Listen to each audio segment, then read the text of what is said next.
Hello, ladies and gentlemen, and welcome to the Daily Friend Show. I'm your host, Nicholas Lorimer, and today I'm joined by Mr. Michael Morris. Michael, how are you? I'm very well, thank you. Bright and bushy-tailed.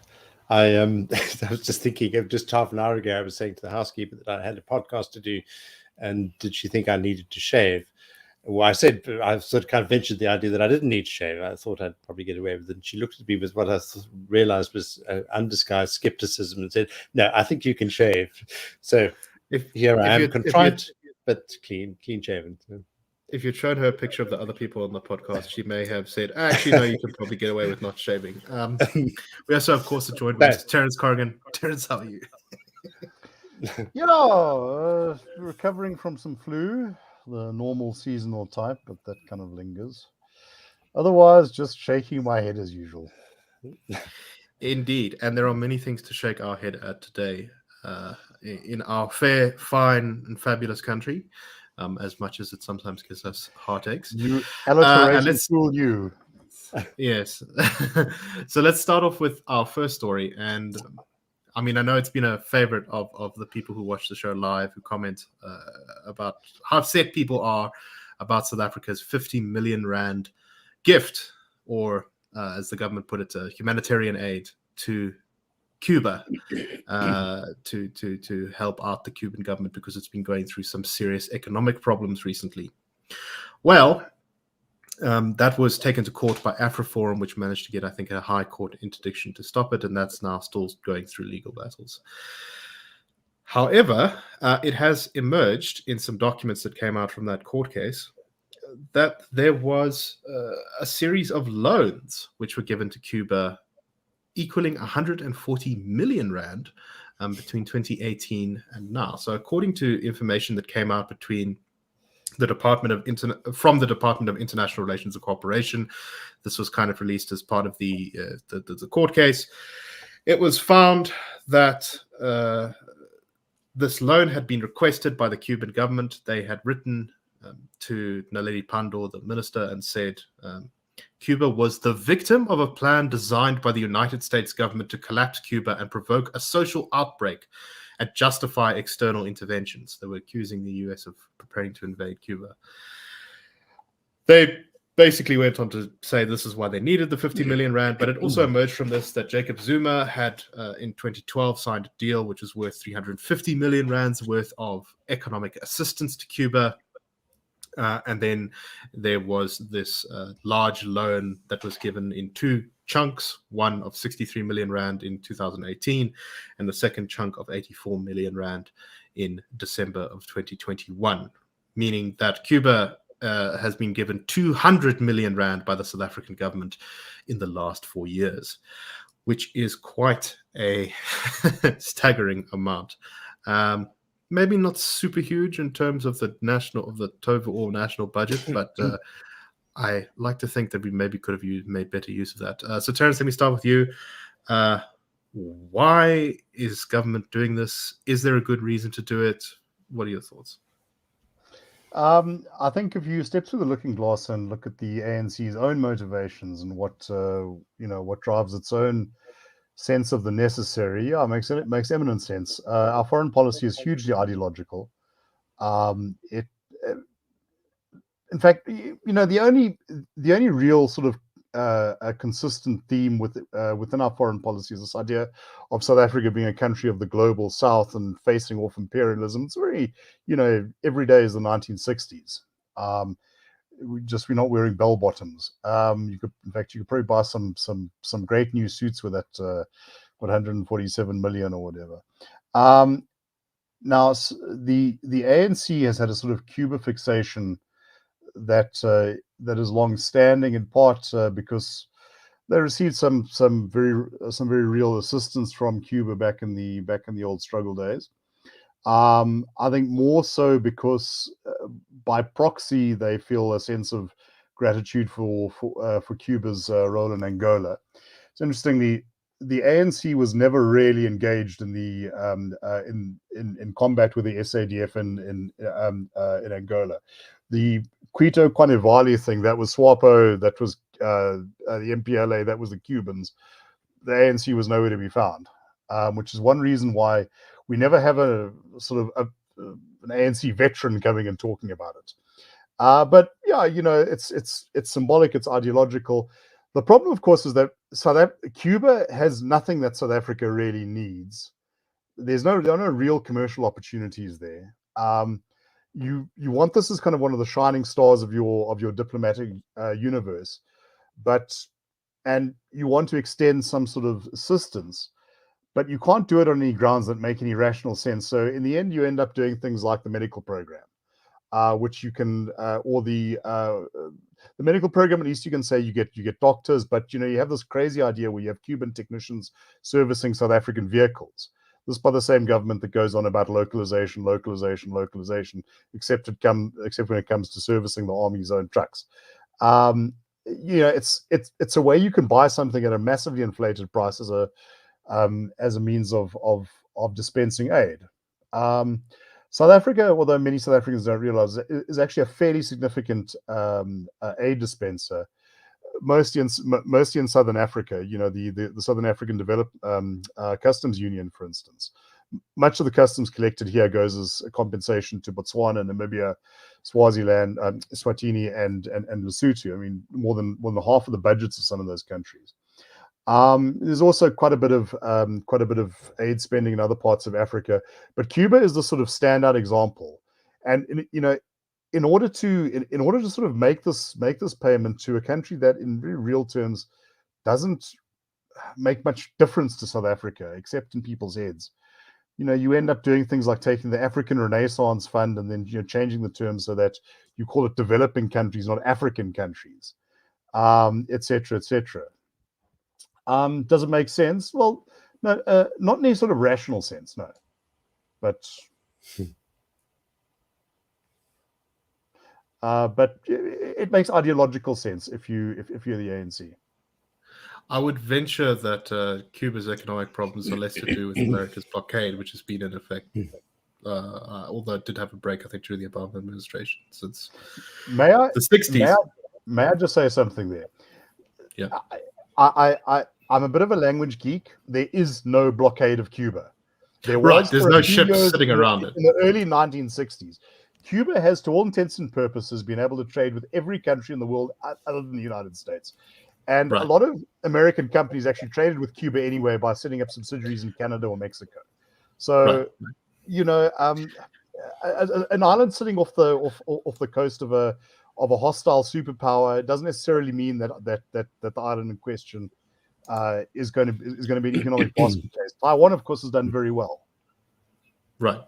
And this is my point, is that there's been far more to do, I think, the causes of Cuba's maladies are far more to do with their own mismanagement of the economy rather than the nefarious plots of the United States. But there's another sort of aspect to this.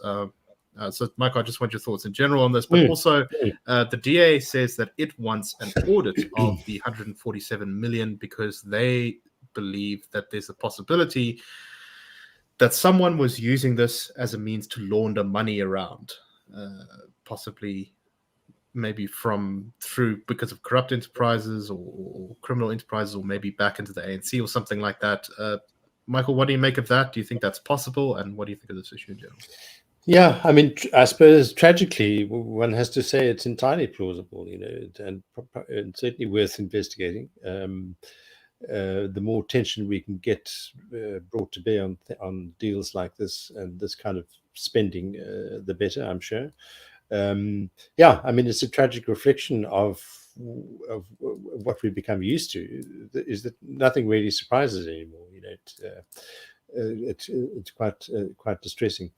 One thought is, one hopes that Cuba is, looking at a kind of crisis plan in the next 10 years or so, to prepare for the possibility that, or almost certainty that the ANC is not going to be around forever. Who are its other pals in the world? Terence, you probably know the answer to that. Just one last thought. I wouldn't mind getting Cuban music and Cuban ballet dancers over here. I think that'd be a great investment in our lives. But aside from that. Yeah, no, it's a tourist destination. If we had more money and Cuba was closer, maybe we really could have some economic ties there. But unfortunately, Mauritius is much closer, and we don't have a lot of money. So I really don't think there's much to be gained there.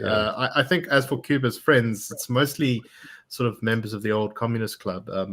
I think Russia is sort of friendly with it, but it's not super interested in helping them out. I know Venezuela has good relations, but they clearly don't have any money right now. I don't know, Terence, who we're missing. Cuba, if you're living in a sensible country, Cuba is just another country with it's like archaic authoritarian political structures. Cuba has had actually quite cordial relations with Canada for decades. It has representation in most Western countries. There are, for instance, lots of European investments in hotels and the tourism industry. But look, its problem essentially is that it doesn't produce a great deal that is export worthy. In fact, in South Africa during the lockdown, the two biggest imports we got from Cuba, which were spirits and tobacco, all of a sudden became contraband. So the person who started off that Cuban medical program is the same one that torpedoed the exports for us. But they've exported sort of medical expertise, security training, that sort of thing. A lot of those Cuban doctors go to places that are fairly wealthy. I think they've sent some to Qatar, to UAE. They paid for it in hard currency. I mean, this was something that Fidel Castro recognized in the 1970s, that there were developing countries which had a lot of cash, petrodollars particularly, but they couldn't get doctors on sort of any terms. So the Cuban government could sort of hand over a bunch of doctors, and you get hard currency. In Venezuela, they were also their military and security advisors were also being paid. And I've heard stories, although I'm not sure about this, that the Angolan government also paid a fair whack of money for the Cuban internationals.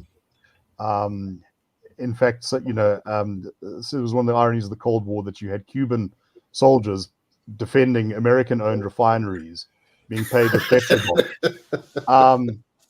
And one Cuban defector said, unless the definition of the Spanish word has been changed, this means mercenary. Right. And I think it's essentially what Cuba does in that sense is not that different from what the Swiss used to do in the Renaissance. You hire out your pikemen to go and fight for the King of France or whatever. Right. It worked for the Cubans, but they could disguise it with a cloak of ideology. No, that is, I think, an underappreciated aspect actually of the relationships between Cuba and African countries. But so obviously we shouldn't be sending money to prop up a dysfunctional dictatorship on the other side of the world that doesn't really give us anything anyway. But what are you going to do?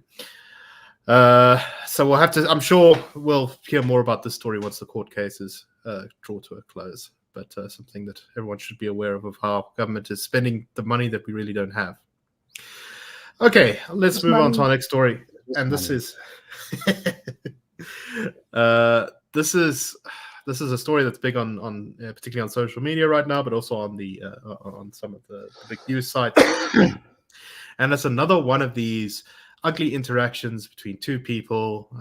I know the quintessential example of this is two people fighting in a Spur. Well, this is between a white and a black student at Stellenbosch University. So the story goes something like this. A student is sleeping in his res at Stellenbosch University, a black student. He hears a strange noise. He thinks maybe it's his roommate coming back, even though his roommate's not supposed to be there. And he switches on the light, holding a glass vase in his hand, to find his roommate's friend, who he doesn't know that well. He's just had a little bit of small talk with him before, standing there, peeing on his desk. He apparently has the thought of hitting the guy on the head with the vase, but another student comes in and says, dude, no, just record him because you're going to need this later to prove that he's messing up your stuff. So he records him, and there's this video has become publicly available. It's very short. It's only 24 seconds long. He asks him, bruh, why are you peeing in my room? And the guy mumbles something, sounds like he's drunk. He says, I'm waiting for someone. And then he asks him again, bruh, why are you peeing in my room? Then the guy sort of shouts, boy. And then he kind of looks sort of confused. And then he goes back to peeing, finishes. And then the video cuts. Just as the guy who's taking the video, the black student's taking the video, is asking him again, what is he doing there? Why is he in his room? This apparently was taken, according to the victim. He said that he took this to the res committees and they didn't really take it too seriously. They just thought it was not really a big deal. It then circulated around campus. It got picked up by SASCO, and I'm not sure whether this was in the original allegations or came later. It's been a little bit unclear to me from the news reading, and maybe this is my lack of literacy on this, but apparently the white guy who peed in his room said, this is what we do to black boys. Now, I don't know if that happened. It's not in the video. But clearly that's pretty bad if he did say that.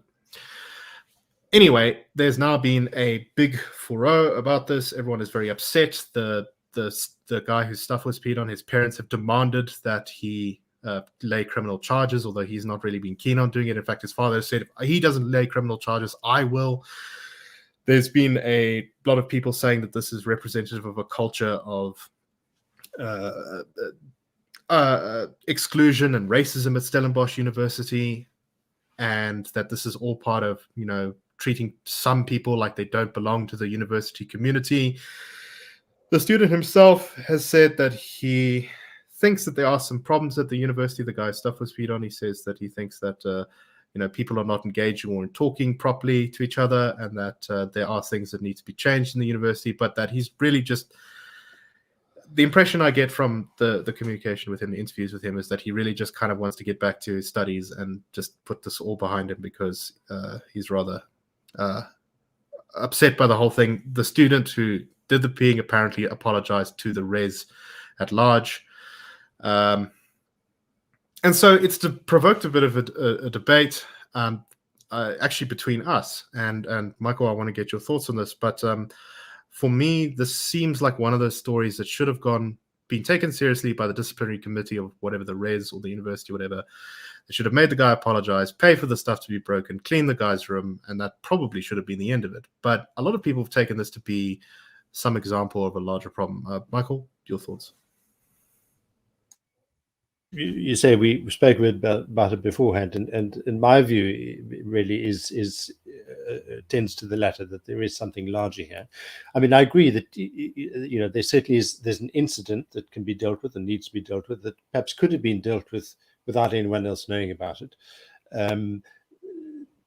I don't think if we hadn't known about it, it wouldn't have made the greater context of incidents like that any less.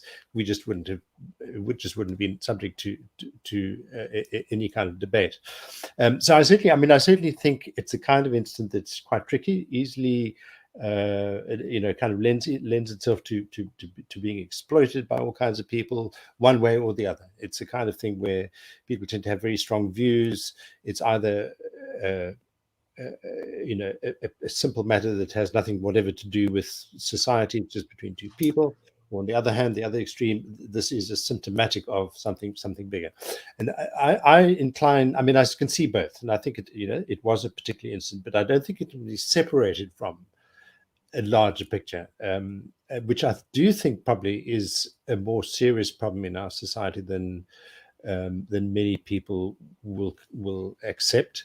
And I think other societies are quite similar in this regard. I mean, I think Israel perhaps is a very good example, and the Holocaust experience is perhaps analogous. It's certainly not comparable, but I think there's some kind of analogy there. And that is that the way people experience their day-to-day lives cannot be separated from their history, their memories, and how they think. This is all part of the thing. And for me, this was kind of brought into sharper focus by in a video that some people may have seen of protesting students, and there's one student who asks a question as to whether the same process would have been followed had a black student done this, and this question earned immediate applause. Which I think demonstrated where most of the protesting students certainly how they felt about this. And I'm not necessarily sure that they're right, but I am sure that the incident would not have played out remotely in the way that it did had the alleged perpetrator been black and the victim been white. And I think the reason for that is because we all bring to our actions and our assumptions about acting the certainties and the doubts that are part of our lives, our history, our memories, and so on. And that to me is a tricky thing in South Africa, because if we simply content ourselves with saying this is an isolated incident, it's just this one man's experience, all it takes is an apology, the other student was drunk, and we leave it at that, what we're actually excluding is that student's truer sensation of what has happened there. It's his, and I can't speak for him. I can only imagine. One can only try and empathize here. Perhaps it's disempowering. Perhaps he feels that he doesn't have a voice. He doesn't have a right to say what he really thinks. It's something that we've often argued as the RR is that feelings and facts are two different things. Don't confuse them. But I've in fact written about, in fact, a piece of writing about visiting Yad Vashem in Jerusalem, the Holocaust Museum, where I said something and triggered an engagement where I realized that I was talking about facts, and the person I was talking to, who happened to have an elderly woman who happened to have a tattoo on her arm, was talking about feelings. And it just brought home to me the very real presence of our histories in our lives, that we can discount it and say it's irrational. I don't think it is. I think we do need to confront it. So there's a rather long way of dealing with it. I think it is important. There's a risk of making of it something that it isn't, a racist crisis and all the rest of it. I'm not sure that that's the way to go, but that there is something here which we need to talk about. Terence, your thoughts? I don't think I can better what Michael has wisely said. I would just like to read comment by Whiskey Jack ZA. It should be unacceptable to pee on a fellow Corsair's brother's stuff and use racist language. When I saw this, it's just like my brain started to boil. This stuff. This is not rocket science. One does not go into another person's room and urinate. Ancient Rome was considered a highly civilized society because they had toilet facilities. I think that what I would perhaps just add to Michael is that we do get there is always a danger of this being exploited. People bringing to bear their own sense of what must have happened, and I think the question of racist language is, as you said, it's not in any video recording that I've seen. Is this something that's perhaps being bolted on after the fact? The guy in that video seemed too out of it to get any kind of coherence together. Maybe he's the biggest racist in the world. I got no idea. But for me, maybe what we're seeing here is part of South Africa's unhealthy relationship with alcohol. The romanticization of bad behavior. Yeah, I was also a student. I also remember this sort of thing. I remember someone coming and spitting yogurt all over my door one morning. It was like, why? It's just like, why?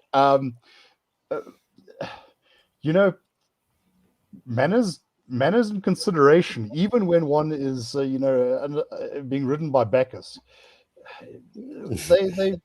they don't go awry. it's heartbreaking. Communal living is also difficult, to do with people you don't really know who come from different backgrounds. Right, One especially thing- when everyone is a young guy is drinking a lot. I remember one weekend shortly before my midterm exams, I had a person who lived across the hall. He had got this stereo system, which he had cranked up full bore, and just left it playing all weekend while he went away. Literally kept everyone awake. Madness. Dreadful. So Dreadful. what are my thoughts on this one? I think there's two. I think you were right, Terence, to kind of separate out these two accusations. So there's the video evidence, which is pretty conclusive. The guy definitely went in and absolutely peed on this guy's stuff. he that's deserves been to on be. his. Yeah, in big trouble for that. His laptop, his exam notes, it's, pretty bad. No, absolutely disgusting. But then there's the second accusation, which is not on film. And like I said, I think the first time I saw it was in the Sasko statement, which is that he allegedly framed this in a racial way, saying, we do this to you because you're black. And that's a far more serious allegation, which should be treated far more seriously. But to my mind, is not proven yet. So if the second allegation turns out to be true, that he did say something like that, maybe there's like a witness or something like that who can back up the story, or maybe it's in another recording, then he should face more severe consequences for that as well, because you can't, you're supposed to live together in a res, you're supposed to be on a non-racial campus, and you cannot treat other human beings like that. It's just outrageous. But if that accusation is not true, then I am a bit uncomfortable by what you're saying there, Michael, because I do see that we live in a country where we do have incidents like this, where two people fight in a Spur, two people fight in a shopping in a Checkers line or whatever, and people jump up, and you did say that people do misuse it, but people do kind of immediately try to turn it into, this is representative of the entire nature of race relations in this country.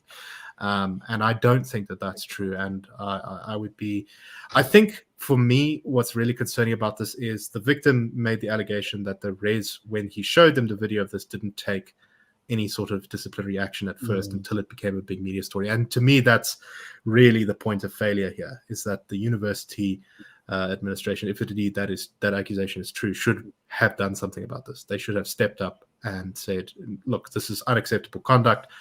You have to pay this guy back. You have to apologize to him. We have to clean the room, and we're going to look into these alleged racist remarks. But anyway, Michael, final thoughts to you. I mean, I think that last point could be exactly a reflection of what I'm talking about. Is it wasn't really taken all that seriously, because this is what students do, and the guy was drunk, and kind of suck it up. But for some people, I can see that for some people in society who are not like me, I mean, I accept that I'm very privileged. I feel confident enough to speak with authority, to occupy space, but a lot of people don't, and they would read that as symptomatic of how they understand their own lives, the lives of their parents, their memories, their history, and so on. And I think my argument is, it's not. I don't think it's helpful, and I don't agree with the sort of terminology of systemic racism or the patriarchy, or I forget what the other thing is. You always hear power relations, all this sort of stuff. What we're talking about is actually just human lives. It's how we live, it's how we think, and it's how we experience things. And I think a lot of it is not so much racism as racialism. And I think there is a difference between the two of them. But racialism is also very, very harmful. We see it in BEE, but we also see it in just these ordinary things where kind of assumptions are made about what people are with or what their standing is in society. A lot of us perhaps are not even aware of how these gradations work, but they're at work, I think, all the time. And I don't think it's a bad thing to talk about them. And by the same token, I think a punitive response to one particular incident is actually not the issue. That's not really going to become near to addressing why there are thousands of students, or maybe not thousands, hundreds of students protesting. They're protesting for a reason, and I don't think it's just to be opstruckers and to be difficult. I think there are a lot of people have a sense of some kind of grievance, and maybe they can't express it. It's difficult to capture. People aren't taking you seriously. It makes you angrier, and so on. So I do think there's a thing there. And I know that the IRR, kind of tends to argue in the opposite direction, but I think part of liberalism is also providing the space for an argument which might be a little bit discomforting. I would just like to make one comment there, and I agree with Michael. Perception is often its own reality.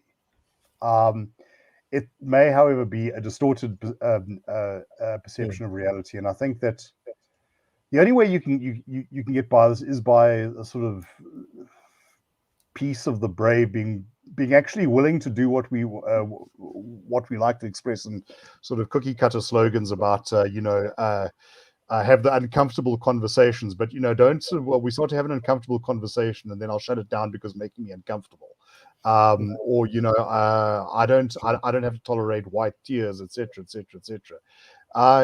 There's